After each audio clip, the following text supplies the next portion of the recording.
10 minutes के अंदर आपको कैसे वॉइस को बनाना सीखे हम ये बताते हैं, राइट। चलिए आज हम आपको चैप्टर वाइज बनाएंगे, राइट। प्रेजेंट टेंस क्लियर है, यानी ऑब्जेक्ट को ले जाएंगे सब्जेक्ट की जगह पे, ये रूल है।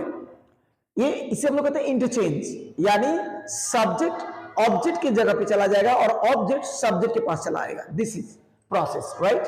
अब ऑब्जेक्ट कहां चला आएगा? सब्जेक्ट के पास। ऑब्जेक्ट बटे सब्जेक्ट मैंने लिख दिया, बिल्कुल आपको समझ में आ रहा हो। अब हम बात करते हैं आगे की।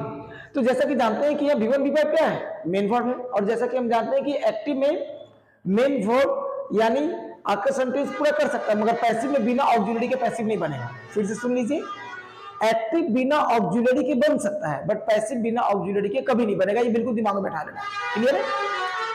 अगर जो बात हम करते हैं प्रेजेंट सिंपल के ऑक्सिलरी की, तो ये देगा हमको डू डज। जैसा कि हम जानते हैं एक्टिव ऑक्सिलरी क्या होता है? डू और डज। क्या होता है? Do does.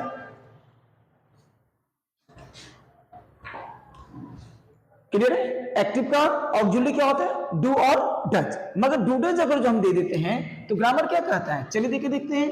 डू और डज, डू डज क्या है? ऑक्सिलरी वर्ब है। अब जैसा कि रूल कहता है कि डू डज के बाद अगर जो हम मेन वर्ब लेंगे तो इसके बाद आने वाला मेन वर्ब क्या होता है? V1।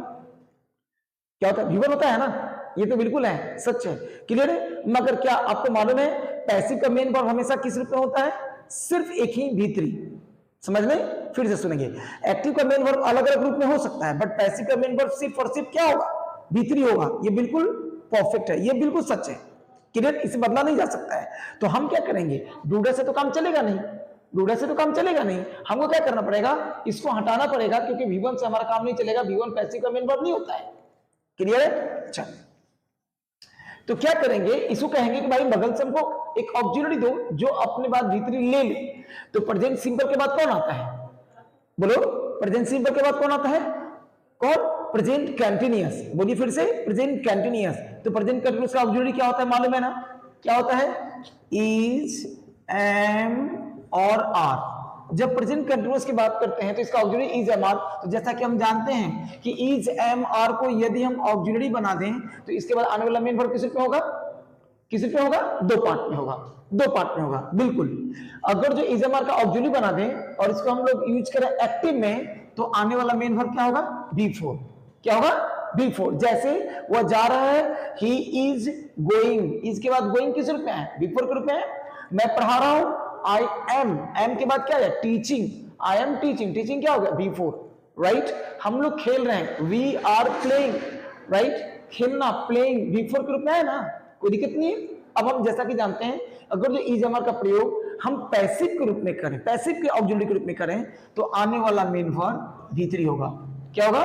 V3। क्या होगा? V3। ये बिल्कुल परफेक्ट है, क्लियर। V3 होगा। अब जैसे अगर जो मैं ये बोलूं, सी हेल्प्स अस, क्लियर है। अब जरा गौर करके देखिए तो सी क्या है? सब्जेक्ट इस वाक्य का। हेल्प्स क्या है? Singular subject, singular verb. Subject क्या है? सिंगुलर है ना, तो वर्ब भी क्या होगा? सिंगुलर। V5 क्या होता है? V5 हमेशा मेन वर्ब सिंगुलर के रूप में होता है, कोई दिक्कत। आगे बढ़ते हैं। ये अस क्या है? ऑब्जेक्ट। देखिए तो एक्टिव पे सेट हो गया ना। अब हम पैसिव की बात करते हैं, तो क्या कर रहा है इसमें? ऑब्जेक्ट पहले करें, ये बिल्कुल आराम से देखना है। हमको क्या करना है? ऑब्जेक्ट को कहां लेके आना है? एक स्ट्रक्चर को बढ़िया से कंप्लीट करके रख देना है, राइट। जब पैसिव इज, एम, आर के बाद पैसिव का मेन वर्ब आएगा V3, तो अब जब ऑब्जेक्ट चला गया सब्जेक्ट के पास, तो सब्जेक्ट जाएगा ना ऑब्जेक्ट के पास, तो क्या लेके आएगा? एक बाय लेकर आएगा, और तब यहां सब्जेक्ट बटे ऑब्जेक्ट, आपका स्ट्रक्चर पूरा क्लियर है। तो सी हेल्प्स में क्या हो जाएगा? अस क्या है? सी हेल्प्स अस, अस क्या है? ऑब्जेक्ट यहां आ जाएगा, तो क्या बन जाएगा? सब्जेक्ट। तो अस किसका सब्जेक्ट? ऑब्जेक्ट है, वी का, तो वी सब्जेक्ट हो गया, क्लियर है। अब वी के बाद इज, एम, आर में से कौन आएगा? इज, एम, आर में से कौन आएगा? क्या आएगा? आर आएगा, क्योंकि वी के साथ आर आता है, राइट। अब आएगा क्या? Main verb V3। इसका मेन वर्ब कौन है? हेल्प को V3 क्या करेंगे? हेल्प्ड। अब जब ऑब्जेक्ट चला गया सब्जेक्ट के पास, तो सब्जेक्ट जाएगा ना, यानी सब्जेक्ट कहां जाएगा? यहां, मगर एक प्रीपोजिशन लेकर आएगा, बाय, और यहां क्या आ जाएगा? सी क्या हो जाएगा? यहां हर। सी क्या हो जाएगा? हर।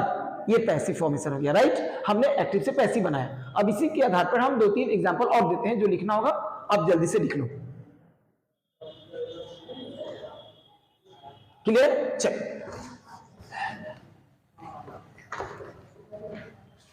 ठीक इसी प्रकार से अगर जो बोलते हैं, यदि बोलते हैं सी knows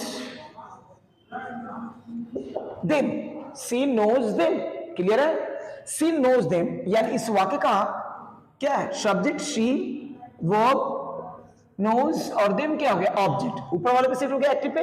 now we are going to change the passive form, right. अगर जब हम पैसिव चेंज करेंगे तो पहले क्या आ रहा है? ऑब्जेक्ट यहां आ जाएगा। ऑब्जेक्ट कौन है? देम।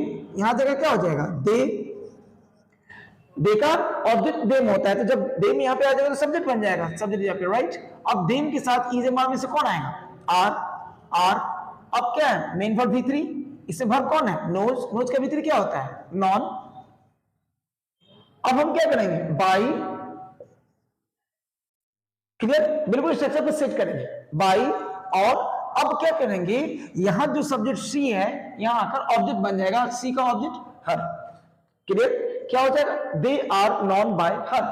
क्लियर है? कोई दिक्कत नहीं। अब चलिए देखिए, यदि आपको ऐसा लगे कि ये सेंटेंस बिल्कुल सही है तो आपका ये वर्म है। आप ऐसा आप मैंने इससे पहले वीडियो में मैंने बताया है कि कुछ ऐसे वर्ड्स होते हैं जिसके साथ स्पेशलाइज्ड प्रीपोजिशन आते हैं, पर्टिकुलर प्रीपोजिशन का प्रयोग होते हैं, राइट। हर समय बाय का प्रयोग नहीं होता है। जैसे यहां नो का प्रयोग किया, राइट, नॉन। तो ग्रामर कहता है कि नॉन के साथ अगर जो पैसिव फॉर्म में यूज करेंगे तो यहां हम प्रीपोजिशन बाय का प्रयोग नहीं करेंगे। यहां गलती हो गई। यहां क्या यूज करेंगे? टू। क्या यूज करेंगे? टू। क्लियर? ये सब मैंने पिछले वीडियो में बता दिया है। जो लोग अभी नए देख रहे हैं वो पिछला वीडियो मेरा रिकॉर्ड करके देख लेंगे, राइट। चलिए आगे बढ़ते हैं। Point next. ठीक उसी तरह से यदि हम बात करते हैं, राइट, निगेटिव या इंट्रोगेटिव की, जैसे ही डज नॉट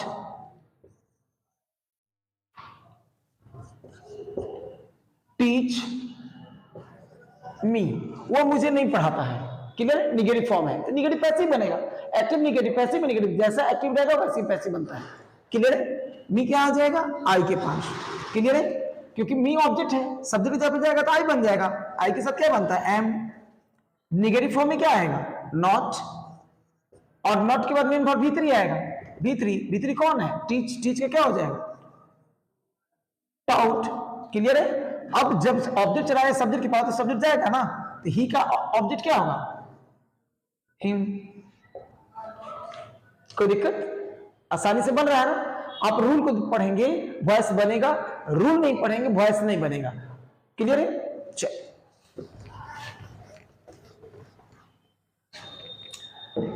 यही बात करते हैं इंट्रोगेटिव की, right. Does Ram help you, क्या राम तुम्हें मदद करता है? Does Ram help you. Clear है? चेक। अब जब इसके पैसिव फॉर्मेशन बनाएंगे तो क्या होगा? ये इंट्रोगेटिव रूप में है। ये किस रूप में है? इंट्रोगेटिव। जब इंट्रोगेटिव रूप में है तो हम इसका ऑब्जेक्ट कहां आएगा? सब्जेक्ट की जगह पे, मगर यहां ऑक्सिलरी शुरू में आएगा पैसिव में भी, राइट। तो चूंकि जैसा कि जानते हैं कि एक्टिव में सब्जेक्ट के अनुसार ऑब्जेक्ट वर्ब आता है, पैसिव में ऑब्जेक्ट के अनुसार। यहां यू क्या है? राइट, यू का सब्जेक्ट ऑब्जेक्ट सेम होता है, मगर यहां यू के लिए क्या आ जाएगा? ई जवाब में से क्या आएगा? Are. Clear? Are you, right. Main verb किस रूप में है? V1 के रूप में है। इसको किस रूप में चेंज करेंगे? V3 के रूप में। V3 के रूप में चेंज करेंगे तो क्या हो जाएगा? हेल्प्ड। क्लियर है? अब राम कहां चले जाएंगे? यू के पास, बाय लेकर। क्लियर है? नाम का सब्जेक्ट और ऑब्जेक्ट सेम होता है, उसको चेंज करने की जरूरत नहीं है, राइट। आगे बढ़े। जैसा कि हम जानते हैं कि अब हम प्रेजेंट सिंपल का सेंटेंस पैसिव में देखें। आज हम एक प्रेजेंट कंटीन्यूअस बता देते हैं। क्लियर है? कैसे बनता है इसकी प्रोसेस देखेंगे। चलिए जो लिखे होंगे लिख लीजिए। समय कम है, बताना बहुत ज्यादा है, राइट। क्लियर है? इसलिए जो छात्र पेन कॉपी लेके बैठे हैं वो बिल्कुल वीडियो को रीस्टार्ट करके, रिप्ले करके, उसको पॉज करके लिख ले, समझ ले, जहां दिक्कत हो फिर कमेंट करके पूछे, राइट। अब यहां देखेंगे प्रेजेंट कंटिन्यूअस, क्लियर। कंटिन्यूअस का मतलब क्या होता है? मोशन, यानी हमें पैसिव में भी एक ऐसे सेंटेंस बनाना है जो मोशन को शो करता हो, क्लियर है। चल, बनावट पे सारा डिपेंड करता है। मैं बार बार बोल रहा हूं आपको, मैं वॉइस बनाना बिल्कुल बढ़िया सिखाऊंगा, यानी ये एक डिपेंड करता है रूल पे, स्ट्रक्चर पे। एक बात भी, if you don't have knowledge about the subject rules, यदि सब्जेक्ट रूल्स के बारे में नहीं मालूम है, नहीं बनेगा। चलिए अब आगे बढ़ते हैं। कंटिन्यूअस, कंटिन्यूअस का स्ट्रक्चर क्या होता है? Subject plus is, am, are, और ग्रामर क्या कहता है? इज एम आर के बाद, अभी हम कुछ देर पहले बोले थे, इज एम आर के बाद एक्टिव में क्या आता है? Main verb before. बिफोर क्या है? क्लियर, बिफोर क्या है? एक मेन वर्ब के रूप में है, और मेन वर्ब के बाद क्या आता है? ऑब्जेक्ट। जब हम पैसिव की बात करेंगे, क्लियर है, जब हम पैसिव की बात करेंगे तो अब देखिए यहां पे क्या है? ऑब्जेक्ट चला गया कहां? सब्जेक्ट के पास ऑब्जेक्ट चला गया। चलिए मैं लिख के बता दे रहा हूं बढ़िया से, आप समझिए, क्लियर है, समझिए। ऑब्जेक्ट आएगा कहां? सब्जेक्ट के पास, क्लियर है। तो ऑब्जेक्ट सब्जेक्ट, ऑक्सिलरी इसका पहले से है, इसका ऑक्सिलरी पहले से ही है, हमको खोजने की जरूरत नहीं है। तो हम क्या करेंगे? Is, am, are. अब यहां ऑक्सिलरी वर्ब पहले से मौजूद है, तो अब हम इसका क्या मेन वर्ब भीतरी दे दें? अगर जो मेन वर्ब हम भीतरी दे देंगे इज एम आर के बाद, तो क्या ये कंटिन्यूअस मोशन शो करेगा? नहीं, ये बिल्कुल नहीं करेगा। उस कंडीशन में हम क्या करेंगे कि हम इसे एक बिफोर के रूप में एक असिस्टेंट ऑक्सिलरी देंगे ताकि वो मोशन की चर्चा करे, राइट, क्लियर है। तो आप याद करें, मैंने आपको बी फॉर्म में बताया था, is, am, are, was, were, be, been, being. Being, being क्या है? एक ऑक्सिलरी फॉर्म माना जाता है, राइट, जो कि प्रेजेंट कंटीन्यूअस में इसके दो बार प्रयोग किए जाते हैं, प्रेजेंट कंटीन्यूअस, एक पास्ट कंटीन्यूअस में। प्रेजेंट कंटीन्यूअस में इज एम आर के बाद बीइंग, और ग्रामर क्या कहता है कि बीइंग का प्रयोग पैसिव में ही होता है, और इसके बाद हम मेन वर्ब पैसिव का भीतरी दे सकते हैं, पैसिव का मेन वर्ब भीतरी दे सकते हैं, कोई दिक्कत नहीं है। अब जब ऑब्जेक्ट चला गया सब्जेक्ट के पास, तो सब्जेक्ट जाएगा ना ऑब्जेक्ट के पास, एक बाय लेकर आएगा और सब्जेक्ट बटे ऑब्जेक्ट, क्लियर, सब्जेक्ट बटे ऑब्जेक्ट, यहां तक कोई दिक्कत नहीं है। चल आगे बढ़ते हैं, नेक्स्ट। अब इसका पैसिव बनाना शुरू करेंगे, जैसे she is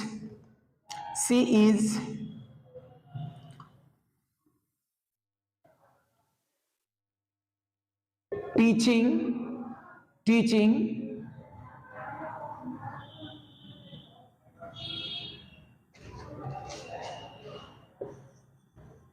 the poor students। वो किसको पढ़ा रही है? गरीब बच्चों को पढ़ा रही है, गरीब छात्रों को पढ़ा रही है, क्लियर है। क्रिया जारी है कब? प्रेजेंट में, तो हम प्रेजेंट में ही मोशन के एक्शन के रूप में पैसिव बनाएंगे, राइट। चलिए ये एक्टिव हो गया, पैसिव बनाते हैं। The student, the poor student क्या है इस वाक्य का? ऑब्जेक्ट है। चलिए आज शुरू में आ जाइए, the poor student, the poor students क्या हो गया? इस वाक्य का ऑब्जेक्ट हो गया, क्लियर। अब पुअर स्टूडेंट के साथ क्या आएगा? इज एम आर में से क्या आएगा? इज एम आर में से आर आएगा, plural subject plural verb, clear है। अब आगे बढ़ते हैं, आर आएगा बीइंग, एकदम बिल्कुल आराम से हमको ये देखना है, बीइंग। बीइंग के बाद क्या आएगा? भीतरी। इसमें वर्ब कौन है? टीचिंग। टीचिंग के भीतरी क्या होता है? टाउट। और इसके बाद क्या है? बाई, राइट, ऑब्जेक्ट यानी सीख आ जाएगा यहां पर, तो क्या हो जाएगा? हर, सेंटेंस बन गया, क्लियर है। यानी इज एम आर के बाद हमको बीइंग भी देना होगा, ये प्रेजेंट कंटीन्यूअस का पैसिव का ऑक्सिलरी है। और जैसा कि हम जानते हैं कि ऑक्सिलरी एक या दो या तीन भी हो सकता है, मगर मेन वर्ब हमेशा एक ही रहेगा, राइट। और अगर जो पैसिव में है तो मेन वर्ब भीतरी रहेगा, कोई दिक्कत नहीं है। एक और एग्जांपल हम जल्दी से बता दे रहे हैं,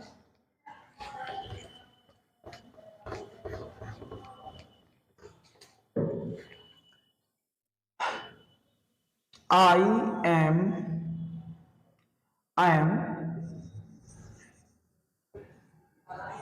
helping her, मैं उसे मदद कर रहा हूं। यानी मैं यदि किसी के बारे में बोलूं जो मेरा क्रिया भी है, यानी मैं उसे मदद कर रहा हूं, यानी कहीं ना कहीं क्रिया जारी है, राइट, क्लियर है। चलिए इस वाक्य में हर क्या है? ऑब्जेक्ट है, क्लियर। एम क्या है? ऑक्सिलरी वर्ब, हेल्पिंग क्या है, मेन वर्ब, और ये क्या हो गया, सब्जेक्ट।